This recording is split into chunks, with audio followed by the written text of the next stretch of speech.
Buenos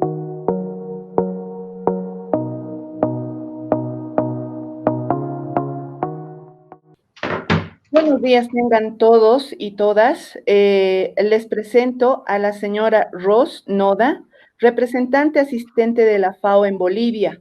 Por favor, les ruego a todos los asistentes y participantes preguntas y demás. Vamos a contestarlas y ustedes pueden poner las mismas en el chat.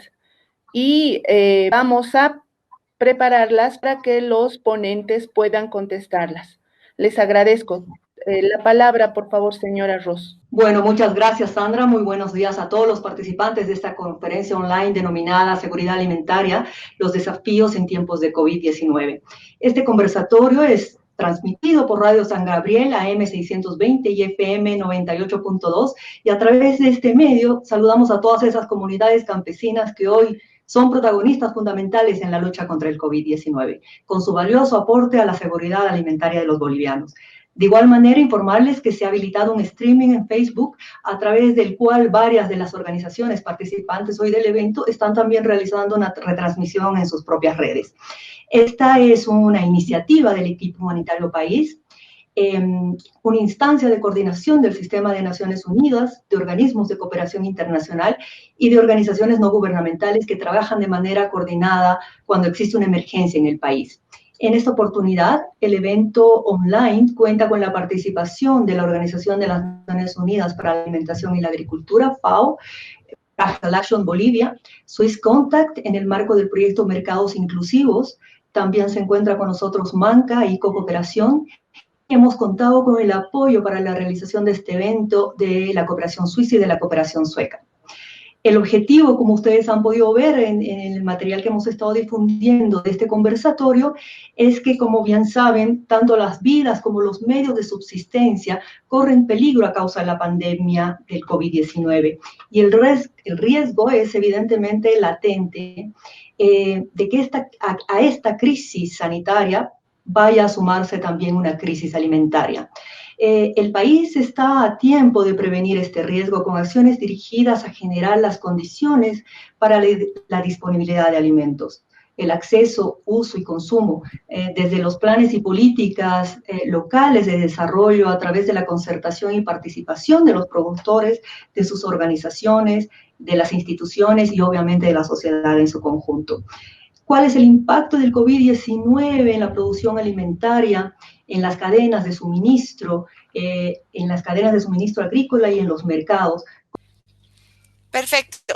Si me escuchan, por favor, para seguir con el webinar y mientras Ros se conecta, pasemos a la primera presentación a cargo de Theodor Friedrich, representante de la FAO en Bolivia.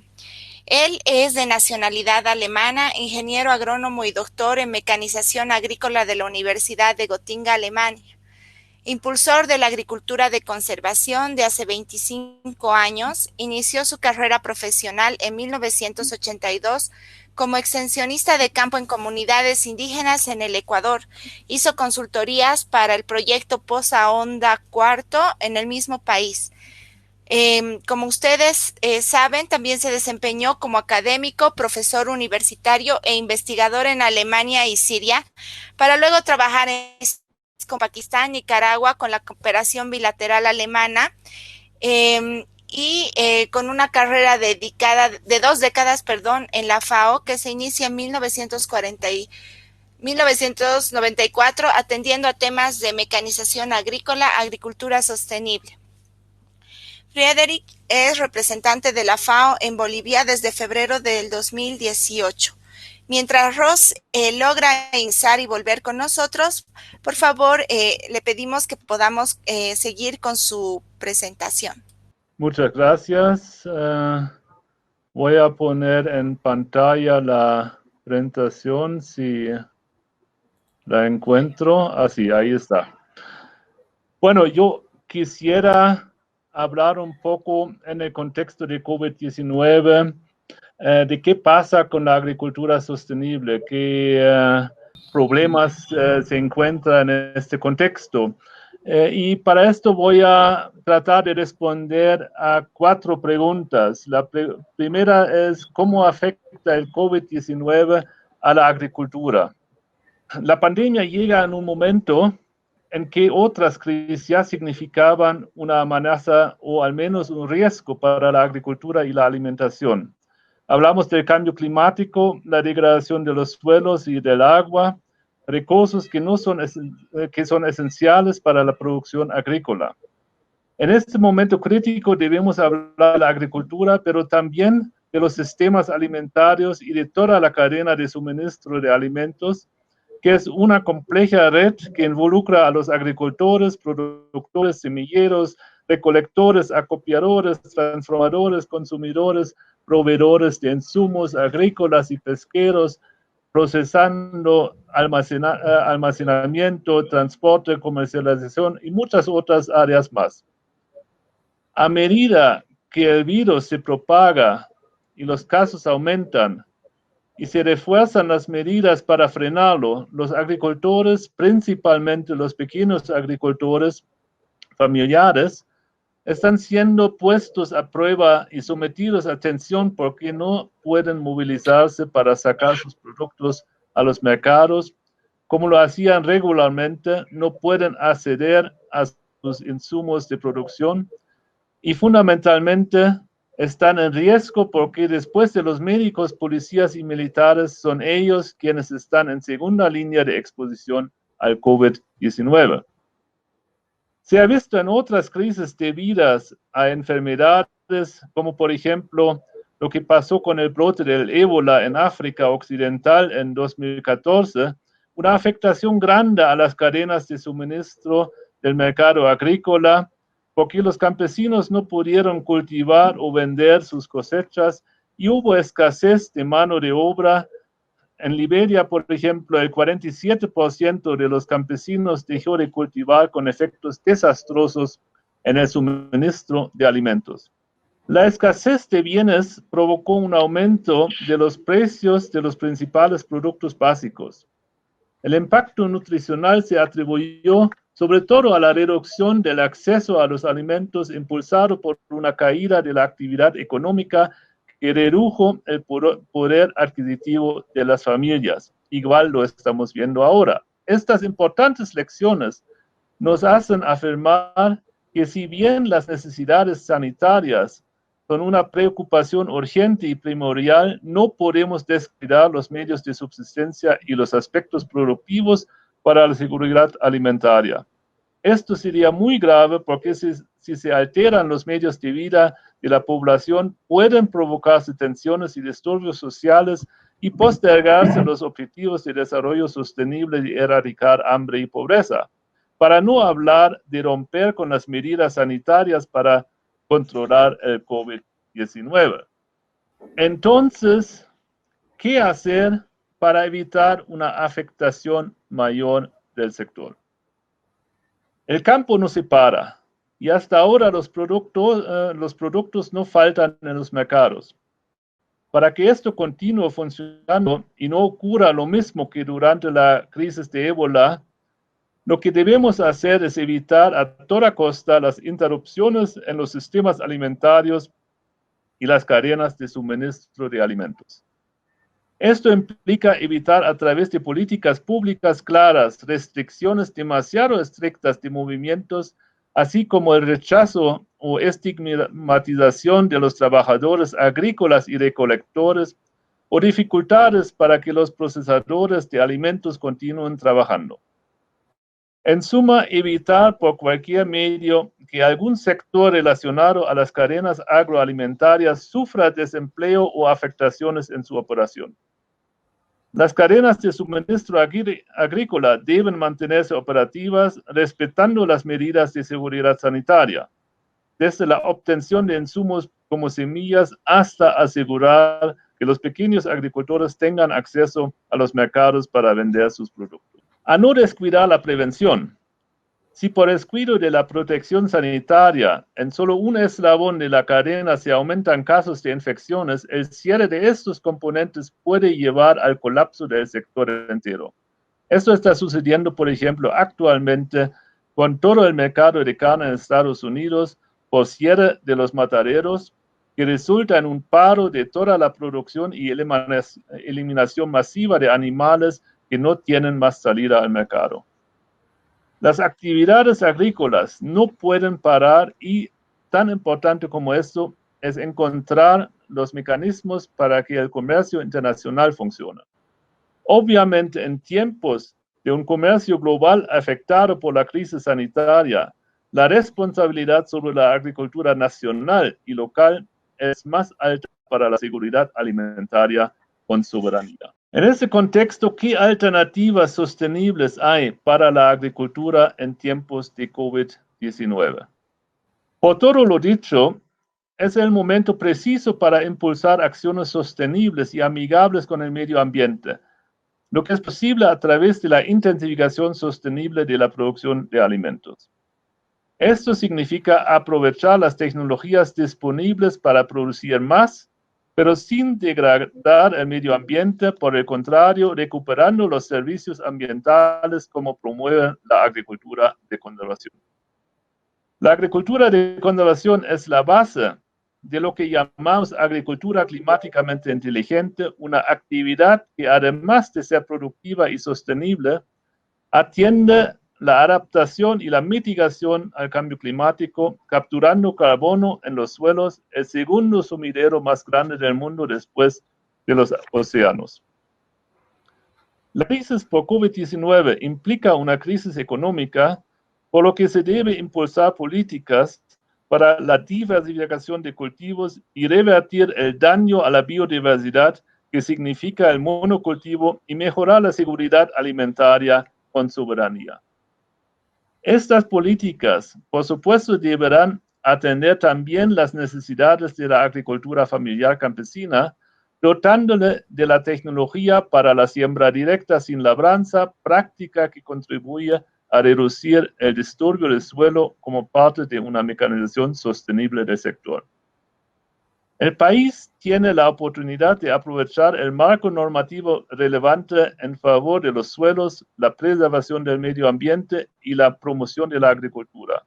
Un eje central de este marco normativo es la Ley Marco de la Madre Tierra, que en su filosofía entiende que el humano no es el centro del universo, sino que es parte del medio ambiente. Y el suelo es una gran parte del medio ambiente también. Esa es la esencia filosófica de la agricultura de conservación. Todo es parte de un proceso que deberá incidir no únicamente en las políticas públicas, sino fundamentalmente en concienciar la población sobre el hecho de que la agricultura convencional puede terminar depredando los suelos por su alto impacto ambiental, mientras que la agricultura de conservación ofrece la posibilidad de reducir los costos de producción, bajar los tiempos de producción primaria, a la vez que aumentan los rendimientos y la ganancia sin ampliar la frontera agrícola. Si agregamos a este tipo de agricultura una mecanización sostenible, quitando la labor manual, los pequeños agricultores no tendrán por qué dejar sus tierras, contribuyendo a frenar la migración, uno de los problemas asociados al hambre. Estaremos también promoviendo menor incidencia de fenómenos climáticos como las sequías y las inundaciones, además de la minimización del uso de plaguicidas, con todo el impacto positivo que esto significa para el medio ambiente. Hablamos de sistemas agrícolas más sostenibles con agricultura climáticamente inteligente que propone incorporar la adaptación y la mitigación a las estrategias de desarrollo agrícola sostenible. Eso para fortalecer nuestros ecosistemas y sus funciones para también prepararnos mejor para futuras pandemias que mucho resultan del colapso de los ecosistemas mundiales y las formas de producción no sostenible. En Bolivia, la agricultura familiar e indígena acumula la mayor parte de la pobreza rural, el hambre y los efectos del cambio climático. Estas poblaciones vulnerables son las que deben recibir estos conceptos técnicos y el soporte necesario para fortalecerse. Entonces, ¿qué desafíos nos impone la pandemia para la agricultura. La crisis del COVID-19 es diferente a otros desastres naturales o conflictos humanitarios que normalmente resultan en la destrucción física de sectores productivos. Hay un primer desafío, es mantener la salud de la gente involucrada en el sector. Si esto se atiende, no hay razón por la cual el sector agroalimentario no pueda rápidamente recuperarse siempre y cuando no pierda ciclos productivos o temporadas. Otro desafío es atender los riesgos latentes que se mantienen, como la sequía. Un desafío más es promover la tecnificación del sector, que no solo beneficia a los campesinos, a las campesinas familiares, haciendo su vida menos pesada, sino que reduce la acumulación de personas en ciertas temporadas, como la actual cosecha de granos en el altiplano, que por la acumulación de personas crea un reto sanitario particular. Estas partes de las cadenas alimentarias en países más avanzados en la mecanización agrícola son menos vulnerables para crisis sanitarias como la del COVID-19. Hay otros desafíos que provienen de afuera. Si bien se ha producido un aumento de los precios internacionales de algunos productos básicos fundamentales como el arroz, los precios de los alimentos en general están disminuyendo en términos generales, ya que los principales factores de la demanda se ven atenuados por la disminución de los ingresos y la perspectiva de una recesión mundial. Así, se están cayendo también muchos precios de productos de exportación por problemas en la logística mundial, que es otra razón para no depender demasiado de los ingresos de exportación para asegurarse de la seguridad alimentaria con alimentos importados. Bueno, eso en breve, tratando de resumir los efectos, los problemas, los desafíos que nos pone el COVID-19 en el contexto de la agricultura sostenible. Muchas gracias. Palabras de transmisión la vamos a conectar a través de teléfono para que ella pueda seguir con el curso planificado en esta sesión, pero mientras tanto me gustaría presentar a nuestra siguiente ponente. Ella es Shirley Pasos. Es líder del programa de agricultura de Practical Action en Bolivia. Es parte del equipo de Practical Action en Latinoamérica desde el 2009. Cuenta con más de 10 años de experiencia en el sector de cooperación para el desarrollo, en diseño, gestión, monitoreo y evaluación de proyectos. Su experiencia incluye trabajo con poblaciones vulnerables en ámbitos rurales, pero también urbanos, en temas relacionados a agricultura, mercados, gestión local y el manejo de relaciones institucionales con el gobierno, el sector privado y los donantes. Se unió a nuestro equipo en Bolivia en el 2017 y actualmente es líder del programa de agricultura y mercados para esta oficina. Dirige el área de desarrollo de proyectos y gestión de financiamiento y los equipos de marketing institucional y gestión del conocimiento. Muchas gracias, Shirley. Vamos a habilitar tu presentación, por favor, tu micrófono. Bueno, buenos días, muchas gracias por la paciencia. Para mí es un gusto estar en este webinar. Como ya me presentaron, yo trabajo para la Oficina de Practical Action en Bolivia, más conocida como Soluciones Prácticas. Nosotros somos una organización internacional registrada en Reino Unido que implementamos proyectos de fomento al desarrollo en Europa, Asia, África y América Latina. Nuestra oficina regional cuenta con 35 años de trabajo en Latinoamérica y la Oficina de Practical Action en Bolivia viene trabajando en el país de la mano de las comunidades y sus municipios desde el 2010. Como nuestro nombre indica, nuestra misión es colaborar con las personas y comunidades a desarrollar soluciones prácticas basadas en tecnologías para contribuir a su desarrollo.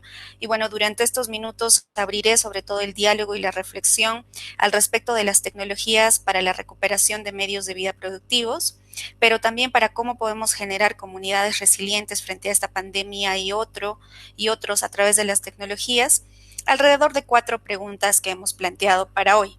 La primera pregunta tiene que ver con cómo las tecnologías productivas pueden aportar a la seguridad alimentaria. En estos tiempos de crisis, las estructuras económicas y la capacidad de respuesta de las instituciones públicas y privadas se ponen a prueba, ¿no? Los medios de vida de los y las pequeños productores y también los pequeños comerciantes se ven afectados. Nuestras prácticas cotidianas son cuestionadas al haber evidenciado su falta de resiliencia ante estos cambios abruptos. Es en este contexto cuando se hace más presente que nunca la importancia de atender estos problemas de forma ingeniosa, innovadora y sobre todo articulada que nos permita mitigar y evitar nuevas emergencias, ¿no? Hablar de seguridad alimentaria en tiempos de COVID sin mencionar la agricultura familiar no es posible. Ya nos comentaba el anterior ponente de la FAO.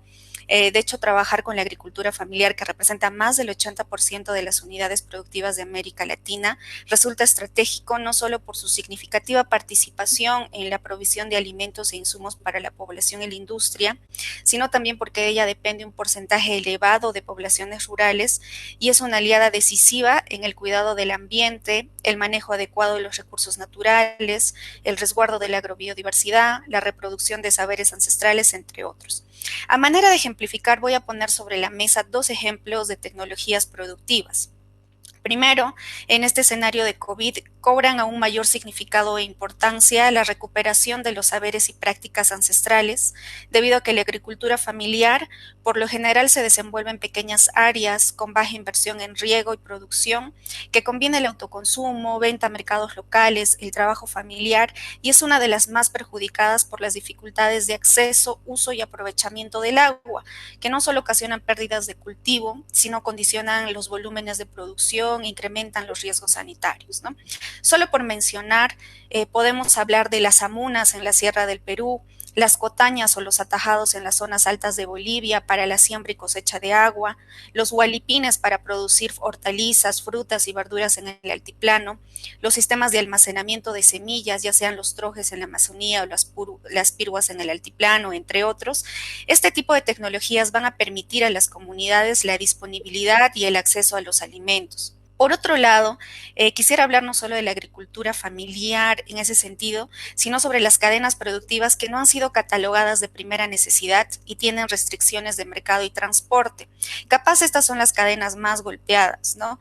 Un caso visible es de aquellas personas dedicadas a la producción de café y cacao, quienes, al igual que muchos pequeños agricultores, tienen bajos ingresos, muchas veces dependen de un solo cultivo, tienen limitada mano de obra y un escaso acceso a asistencia técnica, mercado y créditos. Esta es la combinación entre la paralización nacional que se está viendo en el sector, la situación de pobreza y precariedad de los productores, produce impactos y producirá impactos sociales y económicos sin precedentes en toda la cadena de valor y sobre todo los pequeños productores, los cuales no están preparados para una situación así, ¿no? Llevamos más de 15 años en Perú y Bolivia promoviendo la inserción de la agroforestería como una tecnología o un enfoque de producción que puede permitir resolver esos cuellos de botella de acceso y disponibilidad de alimentos, permitiendo la diversificación productiva para el autoconsumo, así como para la generación de ingresos, evitando la dependencia a monocultivos, ¿no? Por otro lado, el hablar de tecnologías también nos lleva a pensar en las energías renovables y tecnologías asociadas a estas como aliados ante este tipo de emergencias sanitarias. Ya hemos escuchado sobre comunidades, especialmente indígenas, que se han aislado o encapsulado voluntariamente para evitar el contagio, y también hemos escuchado mucho sobre las pérdidas en la cosecha de los pequeños productores, que incide directamente en sus ingresos y por tanto en la posibilidad de acceder a alimentos. ¿Cómo las energías limpias pueden ser útiles para fortalecer la cadena de suministro de alimentos o apoyar en la cadena de frío para comunidades aisladas? ¿Y cómo a través de los usos productivos de la energía podemos apoyar a diversificar los ingresos de las familias para que puedan acceder a los alimentos, ¿no? Por varios años estamos promoviendo un modelo de comunidades resilientes mediante la promoción de la aplicación tecnológica para la recuperación y diversificación productiva, el acceso a servicios básicos y oportunidades económicas en comunidades indígenas. Opciones tecnológicas como el uso de la refrigeración solar en el Real Beni o cocinas solares en comunidades tacanas de la Amazonía o secadores solares en el altiplano permitirán que las comunidades en situación de aislamiento sean capaces de conservar sus alimentos por periodos largos de tiempo y garantizar la disponibilidad, acceso, uso y consumo.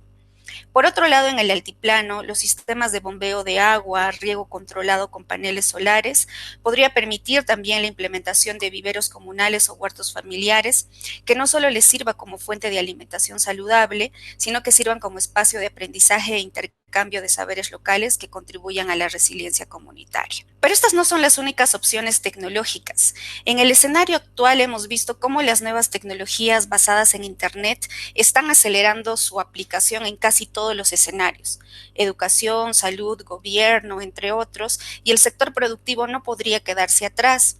Existe entonces una importante oportunidad de las TIC y la agricultura 4.0 para garantizar la seguridad alimentaria. Estamos hablando ya de drones equipados con sensores, estaciones meteorológicas, mapas de suelo, aplicativos y plataformas en línea para acceder a la oferta y la demanda, hacer transacciones bancarias, de los cash transfers o disponer de información en tiempo real. Es decir, existe una infinidad de aplicaciones tecnológicas y digitales que podrían mejorar la productividad y revolucionar la agricultura. Sin embargo, frente a esto, ¿qué desafíos nos impone el COVID-19? Queremos nosotros mencionar o destacar 5 puntos específicos como desafíos. El primero, relacionado a la innovación, investigación y generación de tecnologías. Creemos que ahora más que nunca es necesario analizar la experiencia del INIAF, invertir en este sector, así como articular la innovación, la investigación, el desarrollo tecnológico a los procesos y a los mercados. La articulación sectorial en la planificación estatal debe ser de prioridad ahora más que nunca para poder hacer un análisis sistémico con una visión más integral, y hay que analizar también el mercado de las tecnologías. Existe muy poca oferta adecuada y contextualizada a nuestras diferentes realidades, pisos ecológicos y los cultivos, ¿no? En cuanto al acceso, que es otro de los puntos o desafíos que tenemos que pensar, ahora que hemos visto y hemos virado a un mundo más digital y virtual, se ha visibilizado aún más las brechas respecto al acceso a servicios de telecomunicaciones. Mientras el acceso no se resuelva, las oportunidades en el campo y zonas rurales serán cada vez menores. Otro punto importante es el tema de educación. Definitivamente no vamos a regresar a la normalidad como la conocemos. Por tanto, la inversión en educación, en especial con las nuevas generaciones, no debe escatimarse, sobre todo ahora donde lo virtual y digital es parte del nuevo escenario para la resiliencia. Otro punto importante es el acceso a mecanismos financieros, no solo para mejorar la productividad, sino para acceder a tecnologías apropiadas. Podemos ir pensando capaz en un plan de recuperación y reactivación a través de un fondo de incentivos, tras una evaluación de pérdidas que puedan ser canalizadas mediante los programas nacionales. Y otro punto muy importante que tendríamos que evaluar es el tema de género. Hoy más que nunca vemos la desigualdad y brechas relacionadas a género. La importancia del trabajo no visibilizado de las mujeres en las labores de cuidado las hacen aún más vulnerables en esta emergencia. Por otro lado, la brecha relacionada a género y tecnología se hace visible, por lo que es más importante desarrollar un mecanismo de transferencia de tecnología involucrando a mujeres, reflexionar sobre las desigualdades en este sector y la inclusión en el sector tecnológico a todos los niveles, y donde nuevamente el extensionismo pueda recobrar su protagonismo inicial. Si bien esta situación de emergencia puede complicarnos, es un escenario que sin duda también puede favorecer y acelerar la innovación tecnológica y poner los ojos en la agricultura familiar. Sin perder de vista, y voy a repetir las palabras de nuestro fundador Friedrich Schumacher, en las épocas todavía de la revolución industrial, que lo pequeño es hermoso, ¿no? Y que constituye además nuestra esencia institucional basada en que los grandes cambios comienzan pequeños. Muchas gracias. Vamos a seguir con Sandra Nistaus, proyecto Mercados Inclusivos de la Fundación SwissContact, como les decía. Por favor, Sandra, ¿podrías habilitar tu micrófono? A nosotros nos ha tocado hablar sobre los mercados y uno dice por qué los mercados tienen que ver con la seguridad alimentaria, y es porque varias funciones que tienen que hacer a la seguridad y soberanía alimentaria pues pasan por la producción, por la distribución, por la comercialización y por el consumo, y eso tiene mucho que ver con los mercados. Nosotros trabajamos mucho con muchas organizaciones públicas y privadas y eso nos permite estar ahora acá, pero nuestra expectativa realmente es que podamos tener unos eventos de estos, pero ya que sean las productoras y los productores los que den su palabra. Esperamos hacer. Las preguntas que nos hemos planteado son 4. ¿Cuáles son los mercados? ¿Qué importancia tiene la agricultura familiar en los mercados? ¿Qué desafíos se tienen para lograr una producción sostenible y un ingreso digno para las y los productores? Y ahora y luego de la emergencia sanitaria, ¿qué hacemos? Obviamente, estas últimas son, desde nuestra perspectiva, no son verdades absolutas. En la primera, ¿cuáles son los mercados? Quiero detenerme un poco acá para que veamos que hay diferentes tipos de mercados y los tenemos que tomar en cuenta cuando hablamos de la producción agrícola y pecuaria. Uno son los mercados de productos, donde obviamente uno termina llevando la producción, ¿no es cierto?, mercados de abasto, ferias, supermercados, la industria, los restaurantes que finalmente llegan hasta los consumidores, pero también hay otros mercados y son muy importantes. Está el mercado de trabajo, porque los agricultores, las agricultoras, los empleados eventuales, ellos son parte de un mercado de trabajo. Y los mercados que normalmente no se ven, los mercados de insumos, ¿no? Decían mis antecesores en la palabra, ¿no es cierto?, la importancia de los insumos, las semillas, los violes, otros, ¿no? Eso es parte fundamental y esos no simplemente aparecen, ¿no? Esos alguien los tiene que producir, alguien los tiene que comercializar y distribuir. El mercado de tecnologías, ¿no? Nos hablaba tan interesantemente la colega de ciertas tecnologías y cómo tenemos acceso a eso. Eso también se maneja en verdad como un mercado porque hay una oferta y una demanda, ¿no? Sobre todo estas nuevas tecnologías, ¿no? No tanto las tecnologías, digamos, ancestrales. Y el mercado de servicios, la asistencia técnica, el apoyo a la producción, la información, son invisibilizados. Los y las agricultoras solamente tienen servicios de asistencia técnica cuando hay proyecto, pero nunca más. Entonces vemos que hay muchos déficits en los mercados, ¿no? En todos, no solamente donde llegan los productos, sino también en los que proveen los insumos, las tecnologías y los servicios. Cuando vamos ya a la otra pregunta, ¿qué importancia tiene la agricultura familiar en los mercados? Solamente dos datos, ¿no? En el mercado de productos, del 40 al 60% de los alimentos que consumimos los bolivianos vienen de la agricultura familiar, o sea que no es menor. Y más de una tercera parte de la producción agrícola viene también de la agricultura familiar. Entonces, es importante, pero lo que pasa es que no se traduce en una política pública que atiende a la agricultura familiar como un sector económico, porque luego se compara con la agricultura empresarial y parece muy pequeña. Entonces, hay que darle una nueva visión como un sector económico importante. En el mercado laboral, de cada 100 personas que trabajan, 27 lo hacen en agricultura familiar. No es poco tampoco, es muy importante. E igualmente no se considera, ¿no es cierto?, a el sector como un gran empleador. En los otros mercados, ¿no? Como decía, hay muchas debilidades, los insumos a los que acceden y las familias agricultoras, principalmente en el occidente, los agricultores familiares, hay muy poca oferta de insumos de calidad, que además vengan con información. Todavía estamos utilizando pesticidas ya prohibidos, ¿no? Los HAMPIs, que no debemos hacerlo. ¿Por qué? Porque no hay el acceso a la información y a los insumos de calidad. Lo propio pasa con las tecnologías, son muy pocas para los diferentes tipos de pisos ecológicos y cultivos, y servicios, como les decía, prácticamente no existen, ¿no? Entonces, estos mercados son muy importantes para las familias agricultoras, pero no para muchos proveedores, porque ven una capacidad de compra reducida.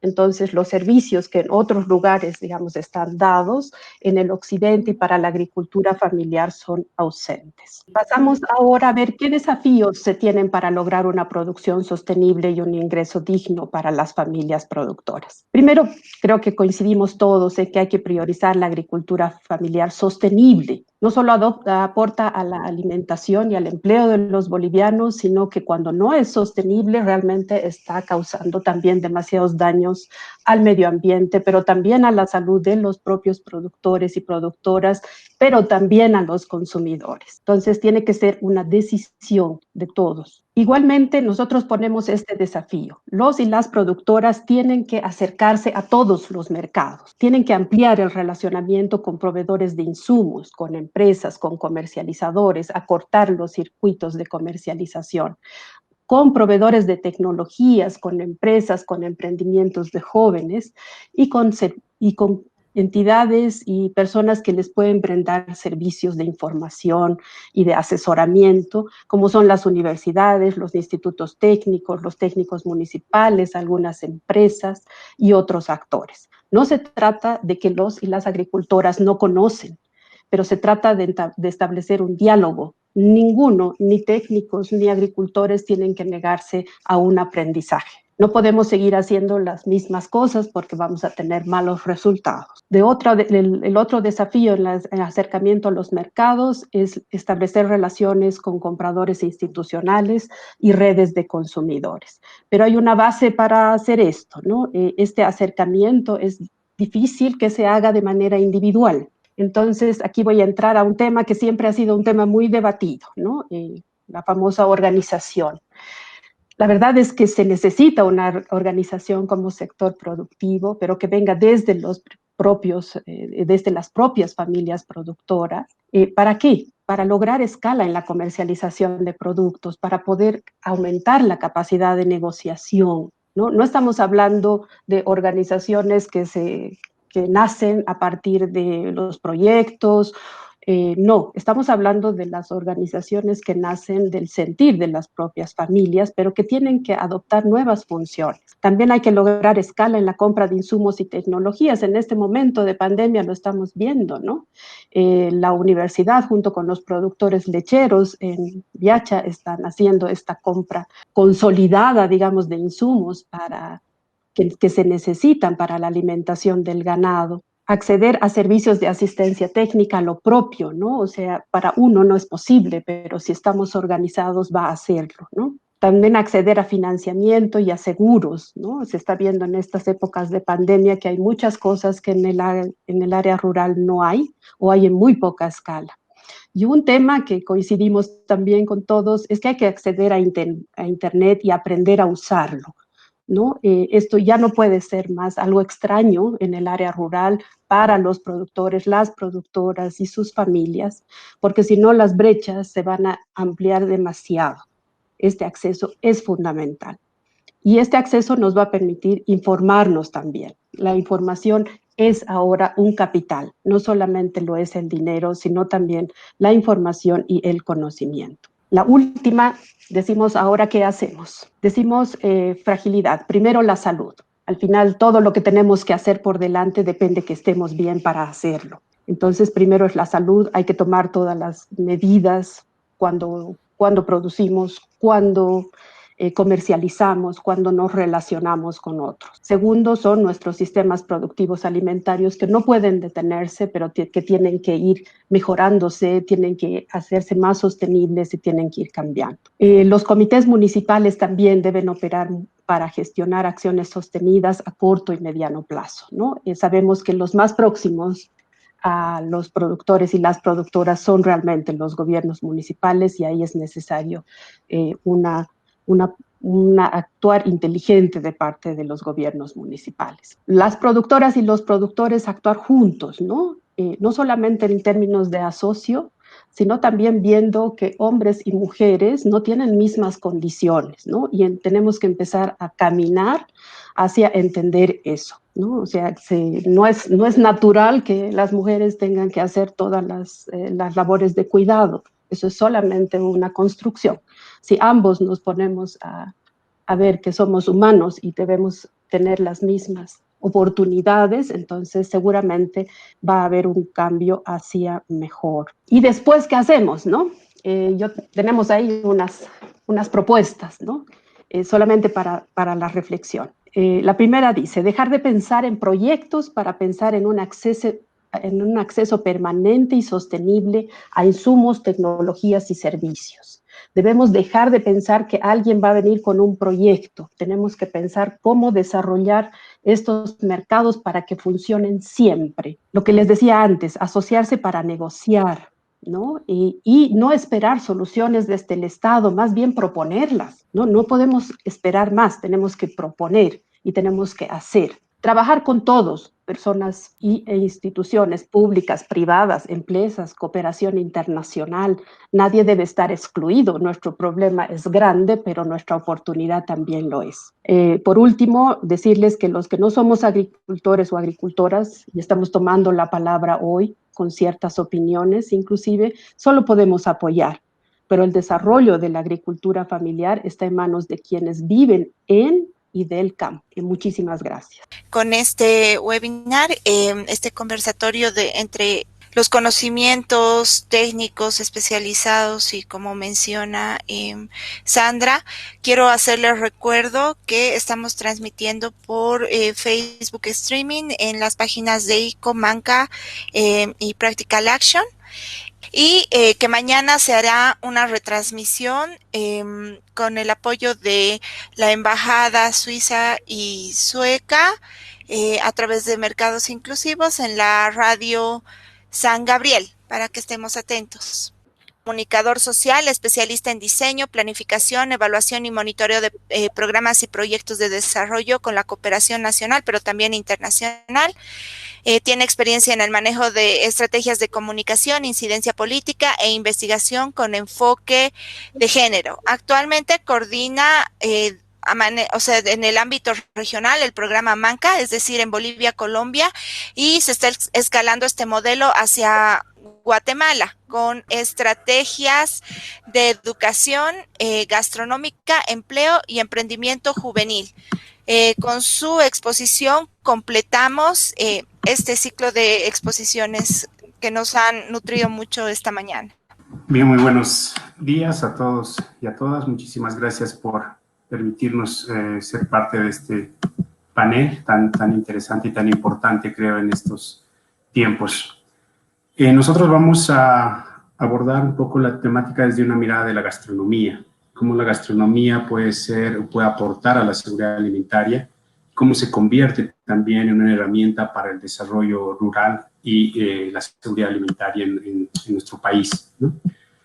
Desde ICO venimos trabajando ya bastante tiempo proyectos, programas e iniciativas que es en torno a la gastronomía y desarrollo rural, en el sentido que consideramos que la gastronomía es una oportunidad para el desarrollo de las economías rurales y urbanas, independientes o también articuladas, ¿no? Y sin duda alguna tiene mucho enlace con la seguridad alimentaria. Una gastronomía con identidad que se sustenta en la recuperación y la valoración de un patrimonio alimentario de cada región, creemos que es un aporte a todo un sistema alimentario, ¿no? Un patrimonio alimentario entendido como aquellos activos naturales, culturales y sociales que están vinculados a la cocina y a la identidad en las comunidades rurales o en las comunidades también urbanas, ¿no? Entendido el patrimonio alimentario también como aquellos portadores o actores que están vinculados con la cocina, con la identidad, con el patrimonio, donde está el productor, los transformadores, los cocineros, las cocineras, las familias, los consumidores y toda una red involucrada en los procesos de alimentación, ¿no? Creemos que hacen parte de todo lo que es un patrimonio alimentario con el que se debería enfocar también la gastronomía. Y no está fuera de ello toda una comunidad alimentaria, ¿no? Hablaban los antecesores justamente de todo un proceso de políticas públicas y demás, que son parte de una comunidad alimentaria, ¿no? Que son un conjunto de actores internos y externos, públicos y privados, que pueden facilitar y procurar un modelo de desarrollo territorial, pero con una identidad cultural, ¿no?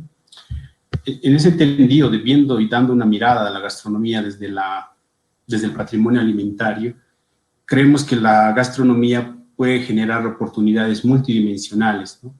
Porque ayuda a ser un generador de ingresos, autonomía económica de las personas, aporta al mejoramiento de una dieta alimenticia, a la salud, a la seguridad alimentaria, ¿no?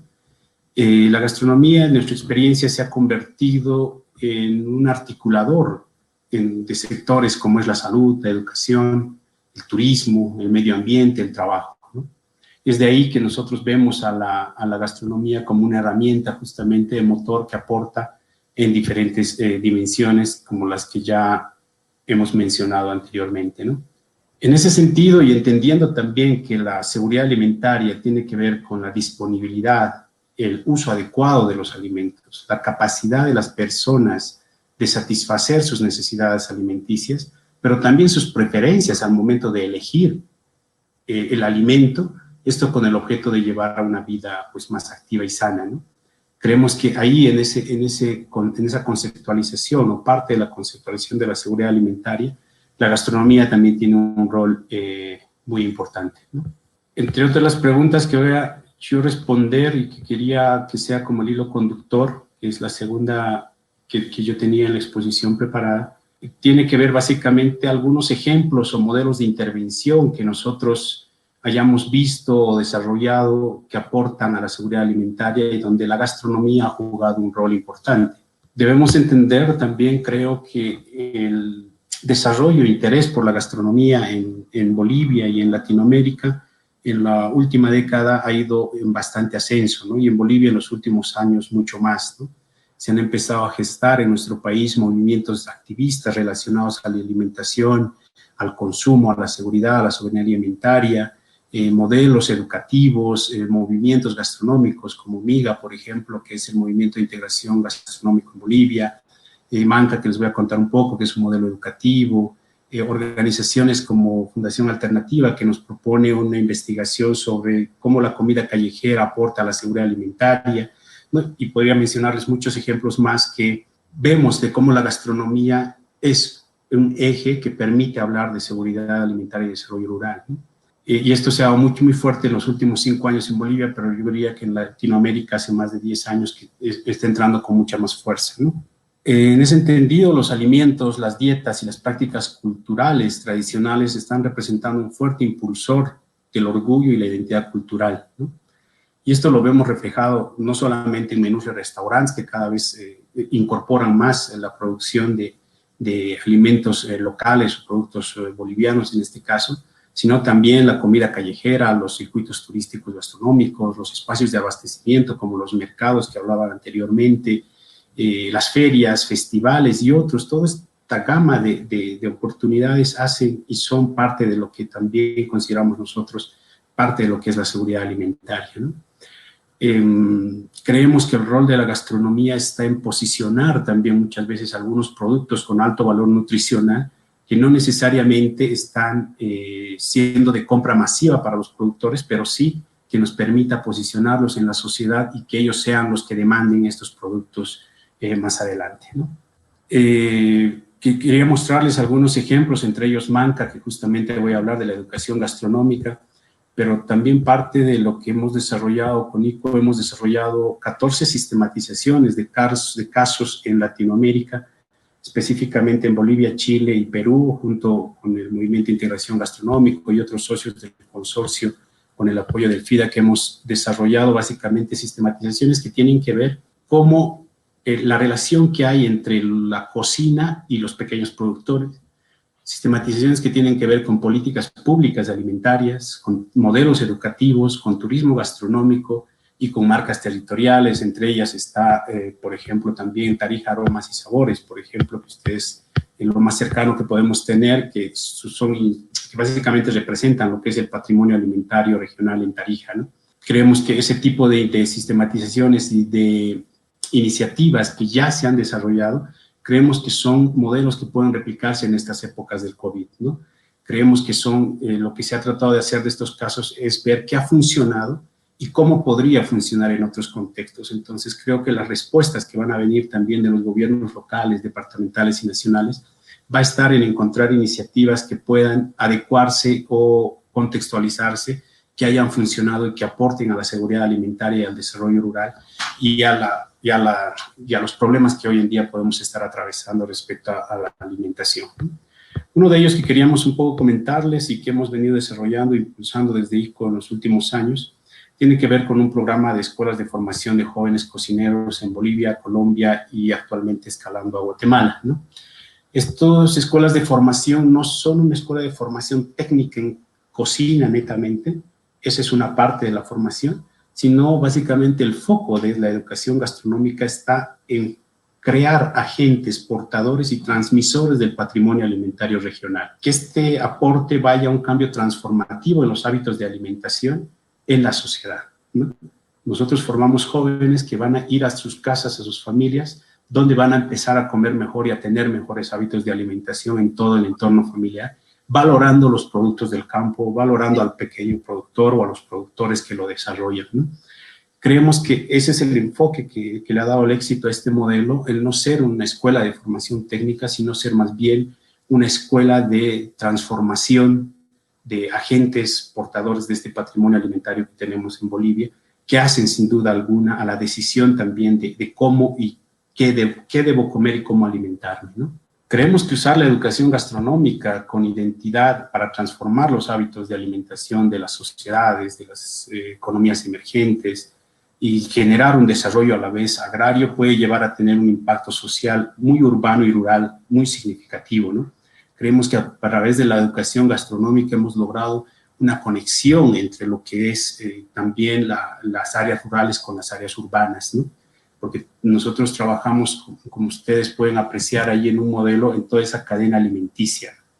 Tenemos un primer componente donde trabajamos el tema de pequeños productores con un enfoque de revalorización de su producción, jóvenes que se forman a través del uso de productos locales y la reducción de residuos, de aprovechamiento de desperdicios, y la parte de consumo que tiene que ver ya con toda la población, las familias, de cómo consumimos, ¿no? Creemos que si bien las respuestas a todo lo que viene a ser la situación del COVID hoy en día vienen y están enmarcadas con políticas públicas de desarrollo, con inversiones de cooperación, con inversiones que permitan no parar el sistema alimentario, porque creemos también y estamos seguros que pueden parar muchas cosas, pero los procesos de alimentación, la alimentación, el sistema alimentario, no puede parar, ¿no?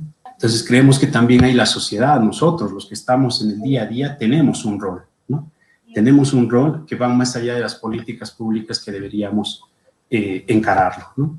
Los desafíos que creemos que tenemos, como para la última, para finalizar, van en varios sentidos, ¿no? Y comparto muchos de los que ya los anteriores expositores lo han manifestado, ¿no? Creemos que nosotros se debe garantizar que los mercados, el comercio de alimentos funcionen correctamente, ¿no? Si bien para esto las normativas aún son bastante débiles en la coyuntura que estamos viviendo, creemos que tenemos que garantizar que todos los centros de abastecimiento, mercados, restaurantes y todo lo que tenga que ver con temas de alimentación tengan los mecanismos necesarios, oportunos, confiables, para que puedan nuevamente volver a funcionar, ¿no? El tema del desempleo es algo que nos preocupa bastante a nosotros que estamos involucrados en el sector gastronómico porque ha impactado significativamente, ¿no? Anteriormente mencionaba uno de mis antecesores también que los procesadores de alimentos sigan trabajando, ¿no? Y eso básicamente sí está afectando significativamente al sector, sobre todo de la gastronomía. Entonces debemos trabajar ahí mecanismos factibles que nos permitan que los procesadores de alimentos continúen trabajando y evitar el desempleo en esta área, ¿no? Creo que también el uso de las tecnologías digitales va a jugar un papel importante en esta nueva época para la parte del sector gastronómico. Pero también consideramos que la tecnología, si bien es un factor positivo, también es un factor de desigualdad, ¿no? Tenemos nosotros, voy a poner un ejemplo, en temas de educación gastronómica podemos tener jóvenes que puedan acceder a la tecnología y gran parte no lo puede hacer por el tema económico también, pero también la desigualdad se ve en que muchos podemos aprender más rápido la tecnología o no, y otros menos, ¿no? Entonces podemos mencionar muchos aspectos que la tecnología te genera cierto mecanismo también de desigualdad, ¿no? Pero sin embargo creemos que posterior al COVID o en estos momentos son herramientas importantes que debemos tomar en cuenta, ¿no? Y creemos también que como las familias vamos a empezar a tener esa decisión de alimentarnos, ¿no? Entonces creo que también ahí vamos a generar mecanismos de trabajo justamente que haga que las familias puedan aprovechar también al máximo los productos que están teniendo en casa para tener dietas saludables, ¿no? Y creo que hay el uso de desperdicios, por ejemplo, que además de contribuir a una dieta alimentaria, contribuye también a toda la reducción de residuos y demás, ¿no? Como para finalizar, tal vez decir que confiamos y estamos seguros que la gastronomía no empieza en el plato, ¿no? Que muchas veces la gastronomía lo ven en el plato. Nosotros creemos que la gastronomía no empieza en el plato, sino básicamente en la madre tierra, ¿no? Y que la alimentación es una herramienta, sin duda alguna, de transformación social, ¿no? Muchísimas gracias. formas la tenemos en línea para que ella pueda darnos las conclusiones, porque ha estado escuchando todo el evento y siguiendo y tomando apuntes para que tengamos la mirada y experiencia de ella también sobre las ponencias y exposiciones, el compartir de conocimiento que nos han brindado los 4 expositores. Vamos a ver, creo que Ros, te tenemos en línea, vamos por teléfono, por favor. Aló, sí, gracias Mónica, ¿me escuchan? ¿Puedes intentar, por favor, de nuevo? Aló, ¿ahora sí me escuchan? Sí, creo que sí. Bueno, muchas gracias, lamento mucho el problema que tuve con el internet y bueno, a veces la tecnología nos hace estas pequeñas jugadas. Hemos agotado los recursos para unirme nuevamente a la conferencia y no ha sido posible, pero he podido escuchar atentamente a todos los expositores y agradecemos a los panelistas invitados en este conversatorio sobre seguridad alimentaria, los desafíos en tiempos de COVID. Para cerrar vamos a realizar un pequeño resumen de las presentaciones y de lo conversado el día de hoy.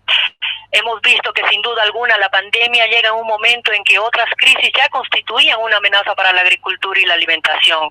Nos referimos al cambio climático, a la degradación de los suelos y al agua, recursos que evidentemente son esenciales para la producción agrícola.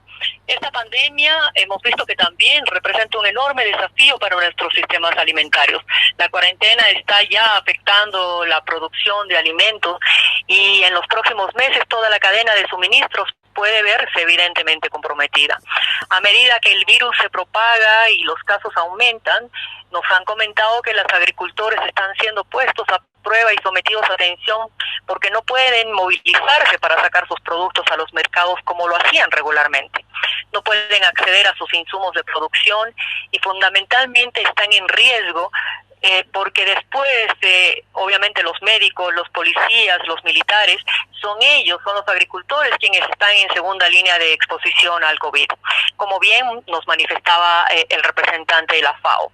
En los próximos meses, uno de los desafíos será garantizar insumos básicos para la producción y crear planes de contingencia que permitan el acceso a inversiones e insumos productivos por parte de los agricultores. También se deberán acelerar procesos de reconversión, nos decía, y de diversificación productiva, de manera de evitar el aumento de la pobreza rural. El fortalecimiento de las cadenas cortas de comercialización es otro de los puntos tocados por nuestros participantes y que evidentemente están siendo afectadas gravemente por la cuarentena, no solo en Bolivia, sino en todos los países a nivel global, ¿no? Esto también nos permitiría mejorar los ingresos de los pequeños productores y prevenir el aumento de la pobreza y la inseguridad alimentaria. También el señor Friedrich nos comentaba que se ha visto que en otras crisis, también debidas a enfermedades, ha habido una afectación importante para los campesinos que no pudieron cultivar o vender sus cosechas y también existió una escasez de la mano de obra. Por tanto, el impacto nutricional se atribuyó sobre todo a la reducción del acceso a los alimentos, impulsado por una caída de la actividad económica que redujo el poder adquisitivo de las familias en esos momentos. Estas importantes lecciones que él nos comentaba nos hacen reafirmar que si bien las necesidades sanitarias son una preocupación urgente y primordial, no podemos descuidar los medios de subsistencia y los aspectos productivos para la seguridad alimentaria que también nos los comentaba Sandra. Y en este contexto es el momento preciso para impulsar acciones sostenibles y amigables con el medio ambiente.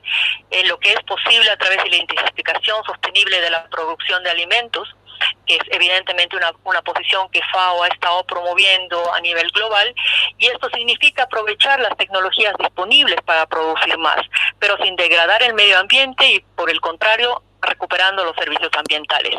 Por su parte, Shirley, de Soluciones Prácticas Bolivianas, nos comentaba que los cierres de fronteras, las cuarentenas y las interrupciones de los mercados, la cadena de suministro y el comercio podrían limitar el acceso de las personas a fuentes de alimentos suficientes, diversas y nutritivas, ¿no? En especial en los países como Perú y Bolivia, nos comentaba que ya sufrían y que conocemos, ya sufren niveles elevados de inseguridad alimentaria. Durante el conversatorio hemos podido también escuchar que en cualquier escenario esto creo que lo sabemos todos, ¿no? Los más afectados son evidentemente las comunidades y los pequeños productores. Ya hemos escuchado sobre comunidades especialmente indígenas, nos decía Shirley, que se han aislado, encapsulado voluntariamente para evitar el contagio, y de pérdidas en la cosecha de los pequeños productores, lo que incide directamente en sus ingresos y por lo tanto en la posibilidad también de acceder a alimentos. Vemos también que esta pandemia es una oportunidad para demostrar que las personas tenemos la capacidad de adaptarnos, responder obviamente oportunamente y asumir nuevos desafíos cuando se trata de gestionar nuestro propio riesgo. Y es totalmente cierto que frente a múltiples amenazas necesitamos soluciones innovadoras que den respuesta a esta y otras problemáticas. En este escenario, las tecnologías apropiadas que nos comentaba justamente Soluciones Prácticas se constituyen en herramientas potenciales para la recuperación de medios de vida productivos, así como para la construcción y fortalecimiento de comunidades resilientes. Por su parte, Swisscontact nos ha comentado también en su exposición sobre desafíos de los sistemas de mercado ahora y después de la emergencia sanitaria, que para que los alimentos permanezcan disponibles aún ahora en época de cuarentena, se necesita abordar los sistemas agroalimentarios como estructuras complejas, ¿no? En cuyo centro estén las familias, las asociaciones y las empresas. Son ellos quienes interactuarían en los mercados de servicios, de tecnologías y de insumos, probablemente en condiciones desiguales, pero con la determinada intención de que los ciclos productivos no se detengan, y ese nos apareció un tema muy importante también. Nos decía de que en este escenario la agricultura familiar es un subsistema de importancia vital para sus municipios y también para la economía y seguridad alimentaria de un país como el nuestro, ¿no es cierto? Ahora, y muy a pesar del nuevo desafío que nos toca vivir, nos toca retomar el recurrente desafío, decía, ¿no? ¿Cómo podemos diseñar o darle continuidad a políticas públicas nacionales y municipales para lograr mejores ingresos y empleos dignos? Y bueno, finalmente hemos contado con la participación de Ariel, y bueno, si hablamos de consumo, sin duda alguna la gastronomía juega un rol fundamental en el desarrollo rural y en la seguridad alimentaria, ¿no? El desarrollo e interés por la gastronomía ha aumentado sin duda alguna durante la última década en Bolivia y en Latinoamérica, lo que realmente nos complace, y los alimentos, las dietas y las prácticas culturales tradicionales están constituyéndose en un fuerte impulsor de orgullo e identidad cultural, ¿no? El conjunto de estos alimentos y sus usos culinarios propios de un determinado lugar es evidentemente, como él nos mencionaba, una expresión más de la diversidad alimentaria, que se refleja en los menús de restaurantes, en nuestra comida callejera, en circuitos turísticos gastronómicos, en los espacios de abastecimiento como mercados, ferias y otros, donde la presencia de productos de la pequeña agricultura familiar es cada vez más habitual, lo que realmente también como bolivianos nos complace mucho. Este enfoque en la gastronomía puede desempeñar un papel fundamental en el desarrollo sostenible, ya que promociona el desarrollo agrícola, la seguridad alimentaria, la nutrición, la producción sostenible de alimentos y obviamente la conservación de la biodiversidad. Me gustó mucho escuchar sobre la gastronomía con identidad que él nos comentaba, ¿no? Que se sustenta en la recuperación y valoración del patrimonio alimentario de cada región, y esto sin duda es una oportunidad para el empoderamiento y desarrollo social, económico, cultural y sin duda alguna ambiental también de nuestro país. Eso creo que son los puntos más importantes que hemos tocado en este conversatorio por parte de las instituciones organizadoras. Realmente agradecer a todos ustedes por la participación. Ya no había más espacio para más participantes, así que como bien decía nuestra colega Mónica de Soluciones Prácticas, se va a poder acceder a este material por otros medios y se han registrado todos los correos para poder responder a las preguntas. He estado leyendo atentamente todos los comentarios y sugerencias de los participantes en el chat. Estos van a ser sistematizados y vamos a hacer un compendio de preguntas y respuestas que vamos a compartir con todos ustedes a través de diferentes medios, especialmente de sus correos electrónicos, y también remitirles las presentaciones del día de hoy. Un abrazo a todos y bueno, yo dejo ahí con Mónica para que se cierre el evento. Mil disculpas nuevamente por la caída de mi internet, pero un abrazo, colegas, y estoy segura que juntos vamos a poder salir muy bien de esta pandemia. Gracias, Mónica. Muchas gracias a ti, Ros. Realmente gracias por el esfuerzo y por insistir y continuar a través de diferentes medios para tener las conclusiones tan importantes y la mirada tan importante que le has dado, la narrativa de todo el evento, sistematizada de una forma muy propia tuya, que nos llena de aprendizajes y conocimientos como siempre.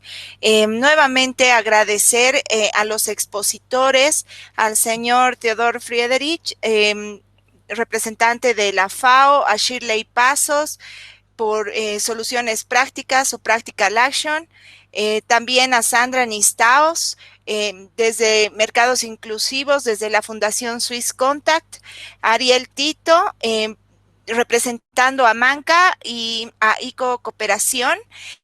También agradecer a quienes han estado siguiendo el evento por las redes sociales de Practical Action, de Manca, de ICO Cooperación, y a quienes deseen divulgar que mañana a través de la Radio San Gabriel a las 6 de la tarde se estará retransmitiendo este evento de manera sucinta en 1 hora. La radio ya está emitiendo la publicidad, generando una expectativa sobre lo mismo, así que será lindo si pueden compartirlo, sobre todo con las poblaciones que no han podido acceder hoy, ¿no? La radio sigue siendo uno de los medios más amigables y con más llegada hacia estas poblaciones.